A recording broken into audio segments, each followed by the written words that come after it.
from Waldorf here at the NAMM show 2018 with Tom from SYNTH ANATOMY. And we are showing here the update to the Waldorf Quantum synthesizer. We presented a prototype at Music Messe in last year's spring in Frankfurt. This is the pre-production model. We are now in beta phase and sound design stage. And yeah, that's the final design. Tom, maybe you have some questions, or shall I make a run through the functions? Okay, so the base idea is we are taking 4 different synth algorithms into a synthesizer, which is hybrid. So we have digital oscillator, wavetables, you know, from Waldorf heritage, with the nave edition of spectral shift and noisy. We have some more options about wave quantizations, extra effects, and more travel modes. But also we have, of course, the talk and the audio analyze and import and export function, so you can import your wet nave. So how different is the engine compared to a nave? Except for the wavetable algorithm, it's a complete new engine.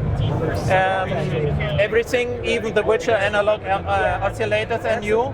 So you can load nave sounds, but they won't necessarily sound 100% similar because it's a different thing. It's not a nave in a hardware box. Okay. That's most of the people asking, is it a nave in a box? No.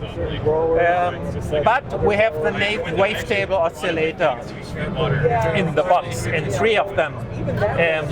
We have some more travel modes here.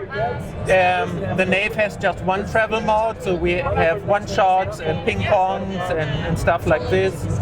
We have some extra functionality like drive and gain functions in the wavetable.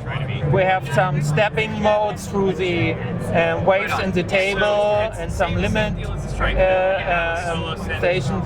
So that's more or less the wavetables. A nice thing is also that for each of the oscillator you can save your own or use pre-made oscillator presets here, so you can start with some bass sound here, or copy some setting of one oscillator from one patch into another one. The next algorithm here is the waveform. So we have virtual analog geometric waveforms, like you see here with the sawtooth. We can have up to 8 copies, like in the super saw mode, but with all waveforms, and then you can warp them. For example, the saw is warping on the left side into an octave saw or something in between, or you can warp it to a square wave. Which is also nice is if you, let's say, take a sine, you can warp it into a sawtooth almost, which gives you a low pass filter. Really nice sound if you modulate this. We have triangle, we have square, of course, and each of the waveforms can be detuned here. So let's say I want to have 8 copies or 5 copies or 8. Let's hear something. Yeah. But we are talking here about normal waveforms. No, we can import waveforms or... No, that's our normal waveforms. They can be synced without having a synced oscillator, so you can have a super saw which is synced itself and then warped into a different waveform. Okay.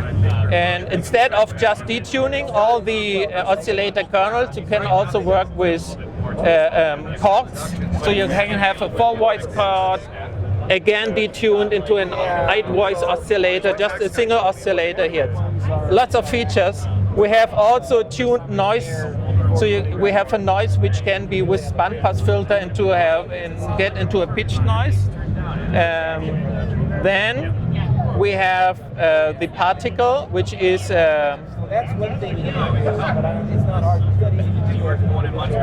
sample oscillator. It has multi-samples, and for example, let's take Kurt Ader also is doing sound design here.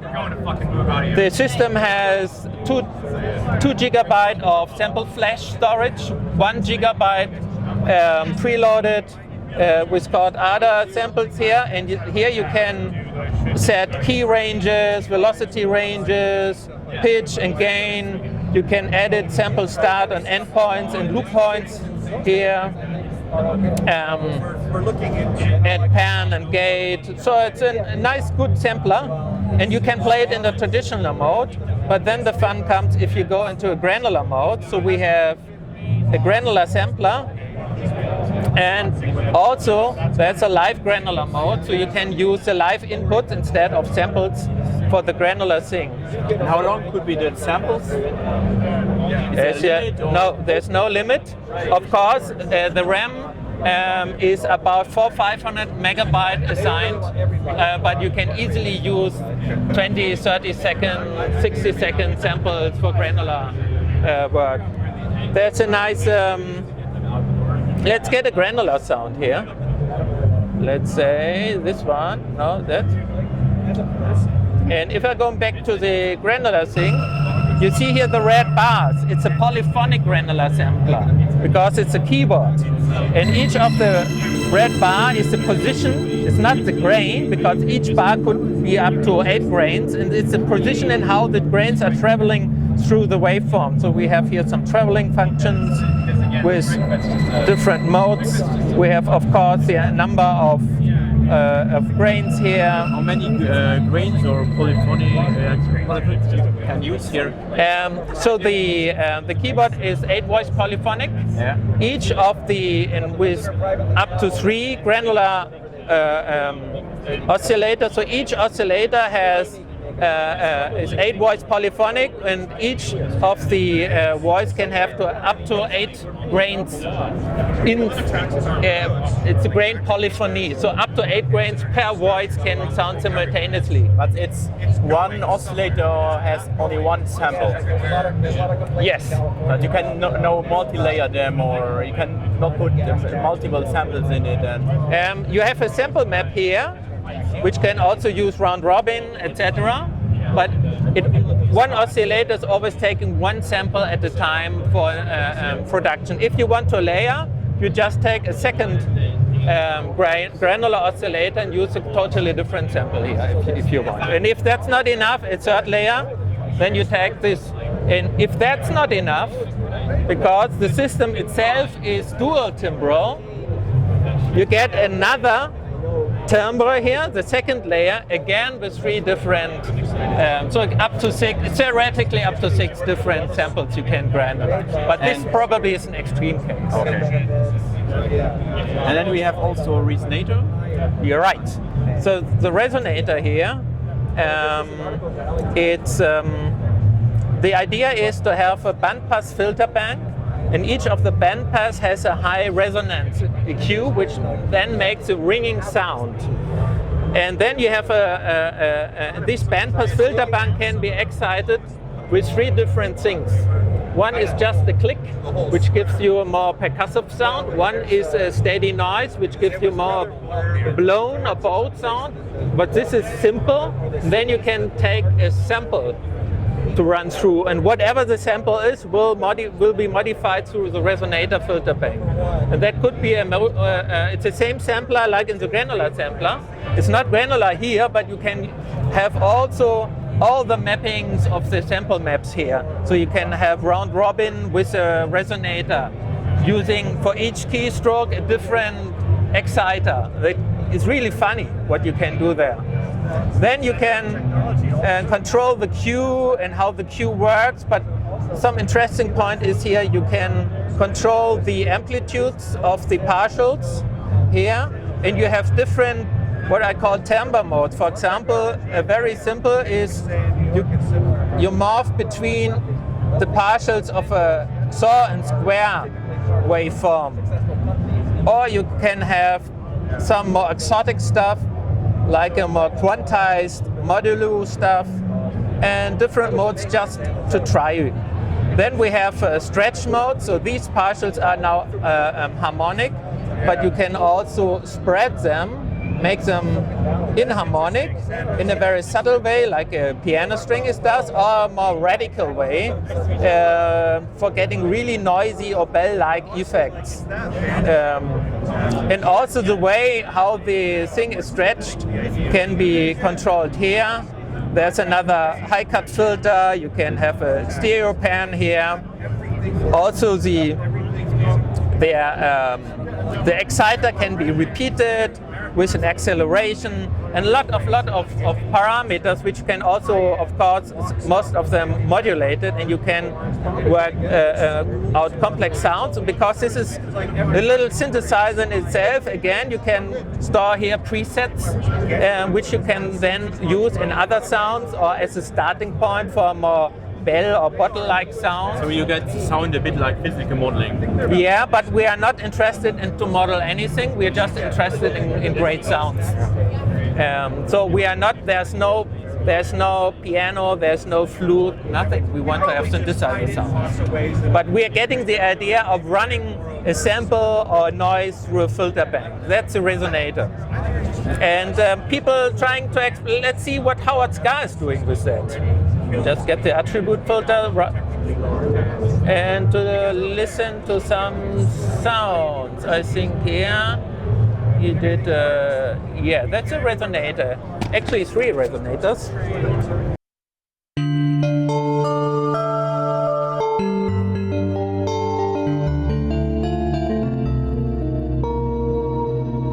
Very nice bell-like structures. Or he made a nice timpani, a tam-tam sound.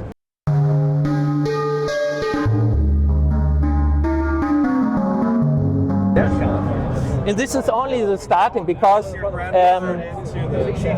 the sound designer started to explore all the options and capabilities. So how many sounds do you plan for the release? I don't have an exact number, but I would say we will have a couple of hundred, if not more, sounds.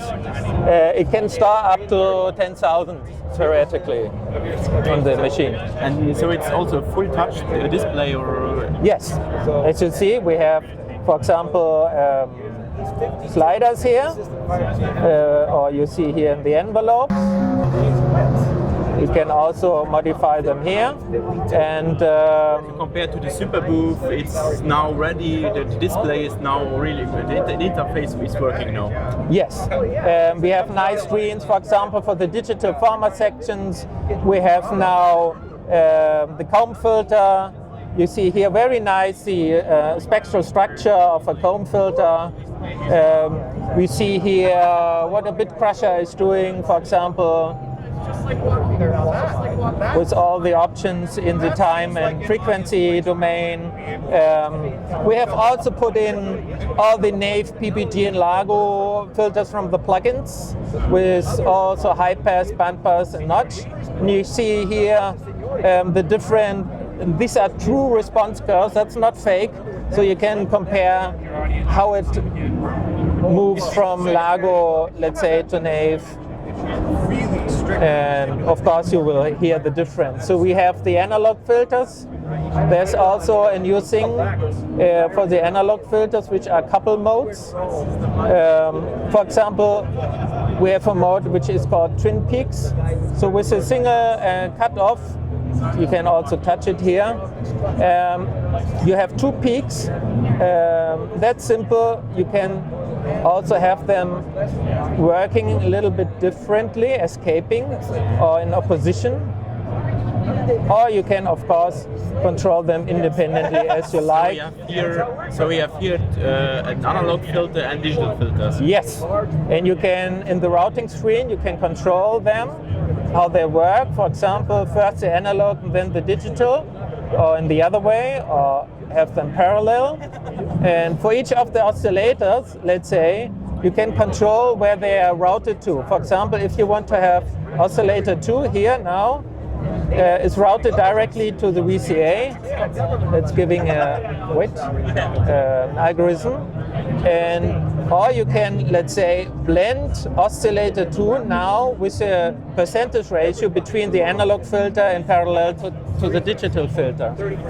All the and then that's also new compared to Meso. Instead of 3, we have 5 effects in the chain. Everything in the signal path is stereo.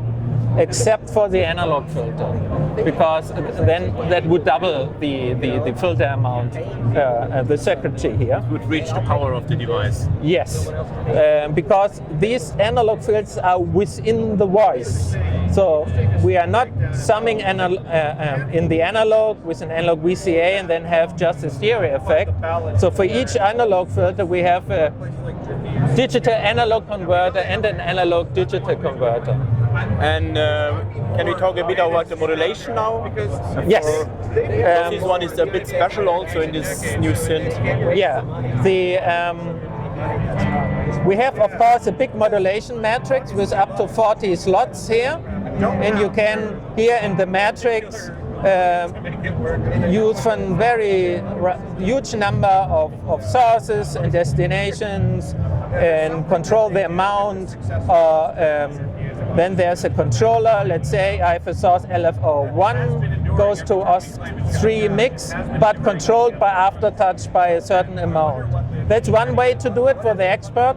But you can also say, I press the modulation button. You see all the blue lamps here.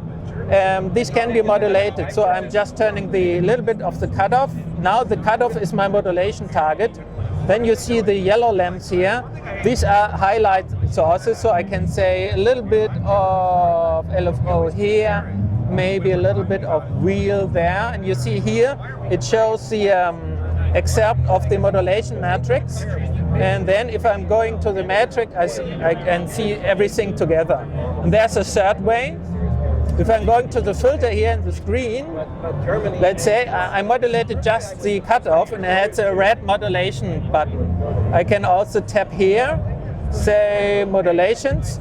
Then I also see the section of the modulation matrix, what modulates the filter. And that's what I just did, the LFO1 and the wheel.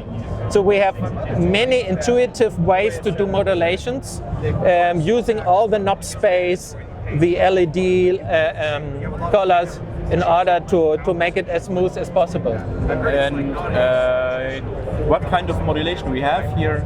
It's envelopes and LFOs? Yes, so what we have three LFOs on the panel, but if you need more, you have 3 additional on the screen here.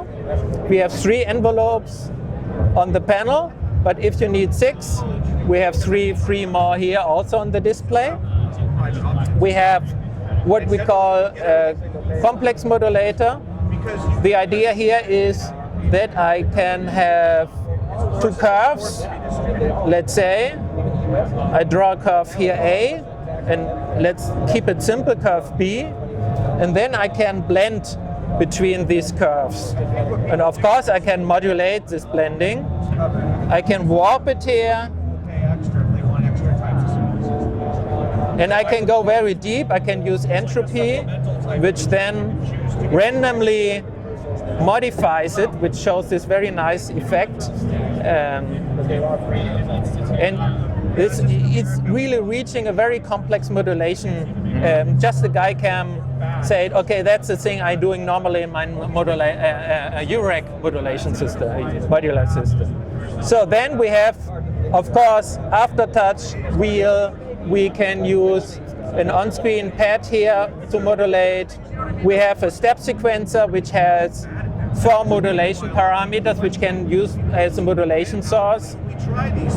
We have MIDI CC, we have the controller panels, and much like in the KB37, instead of having a control panel here, you can use directly CV voltage from your modular.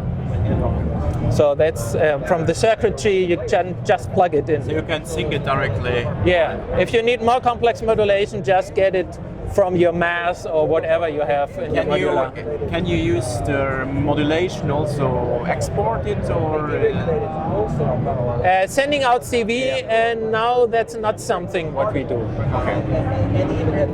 And we have, of course, an arpeggiator. We have, with all the features, you have a nave and stuff like this. We have a favorite system. For example, if I like the sound, I just hold it down and I have it stored here. Then I go to a different sound. Let's say this is my second in my set list. And then I can simply call it, or just I can also see it here in the load screen. Here you see these two, I have different lists. And we have 6 set lists of 20 sounds. So that's for easy recalling. So it's also something for the stage. Yes. We have dual timbre modes here. We have single mode, it's just one. We have split mode, or we have a layered mode where both layers are played. And for each of the layers you can say if you send it to the main stereo outputs, and we have also auxiliary stereo outputs. You can send one layer to the one pair, one layer to the other pair. You can set the minimum, the key split. You can set the voices, and if it comes from external, you can set in the MIDI settings what MIDI channel goes to what layer. Here you see also we have DIN MIDI, we have USB host and USB device, so you can connect to a computer as well to a MIDI controller. And you can also send out MIDI, and there will be a MIDI CC mappings as well. While we are here, we have a nice scope. You see what you play here. You see also a linear or logarithmic spectrum analyzer here. And it's not only the output, you can probe it from any point, like oscillator. What's the output of the filter? So you can use it for really precise control, and as also in kind of an educational thing. You can see what happens before and after the filter. We have pitch settings like transposing, master tuning. We have weird scales, and you can also import scale from a desktop application called Scala, which writes there you design your microtonal scale. It writes a file, and you load the file via SD card, and you can use it here. We have an audio recorder, we have settings. For example, you can use different potentiometer mode like immediate, pickup, and catch. You can LED brightness, display brightness, and there's a system page for updating the system. Updates are very easy. You just put in the SD card with a certain file. It's just 5 megabytes, updated 1 minute done. No complex sysx, very easy to do. Samples can be also loaded from the SD card here. Yes, okay. Yes. We have 2 gigabyte of flash sample storage. It comes preloaded with 1 gigabyte of code ADA samples. You can use them or delete them, whatever you want to do, and load your own. And we have about 400 or 500 RAM just for the samples. Okay. Can we get some sounds, additional sounds? Yes. They're building a station. I work right over it. Sorry.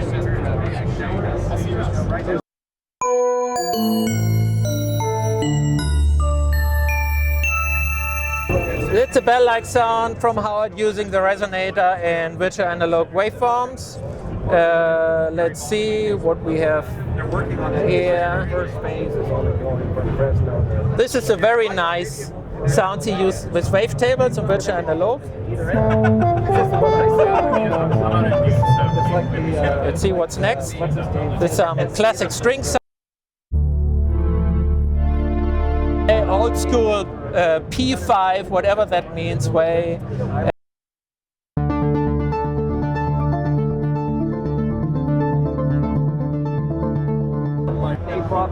This is a more aggressive.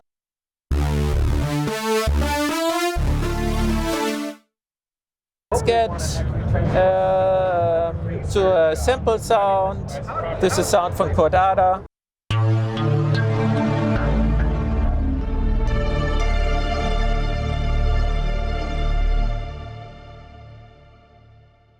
Else. This is a very nice sound using the analog filters in a kind of a vocal setting, whatever that is. Oh, that was a wait. We had here made a nice, yes, this is a speech wavetable sound he did.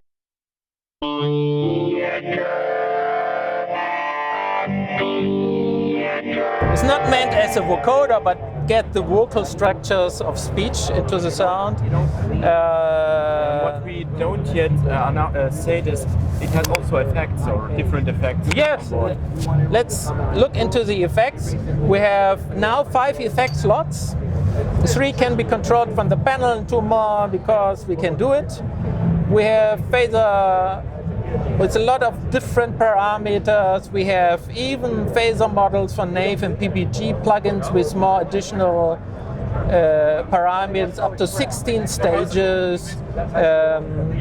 And all, you can see here that most of the effect parameters can be modulated. We have also a chorus with up to 8 stages, also with modulation options. We have a flanger, same thing. We have a delay with nice options, also modulatable and of course syncable. We have reverb, we have EQ. The EQ has some interesting option. It's a 4-band parametric EQ with low shelf, high shelf and 2 peaks. But if I'm now using here the buttons, you see here there's an overview, let's say dry wet, and I can also shift the complete spectrum of all of the single bands. I can control them individually, but also globally here for quick and nice modulation. And of course, we have a drive section to get some start. We have the drive section in the monophonic, on the single voice in the digital former here, and also on the sum here. Because on the sum, if you play a card in a drive, you get more. Let's talk now about something a lot of people interesting: the price and the availability. Yes, in Europe, I see a street price these days about 3.9 something euros. The US price, I don't know. We have to ask the Cork people. And but this is roughly the price you have to pay. And we are now in beta test and sound stage. I would say, please don't kill me if it's not right. But it's a matter of weeks until we deliver. Be it 8, be it 10, be it 12 weeks. Depends how long it takes to the sound designers and for me to fix all the bugs. So the beta test. So to be sure, it will be March or April to be sure. I don't say anything sure here because you never know, but that's the stage. Where are we? It's there. It's final. It's a final design.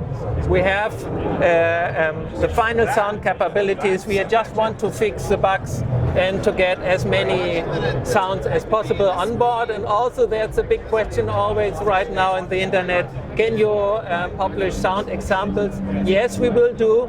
But we will do it when every sound designer has made their sounds and not just 10 from somebody in the beginning. So that's the idea. We also plan to do some kind of tutorial videos where each of the synthesis function is in depth explained and with sound, where you can also see what the instrument can do. Okay, thank you, Rolf. Thank you.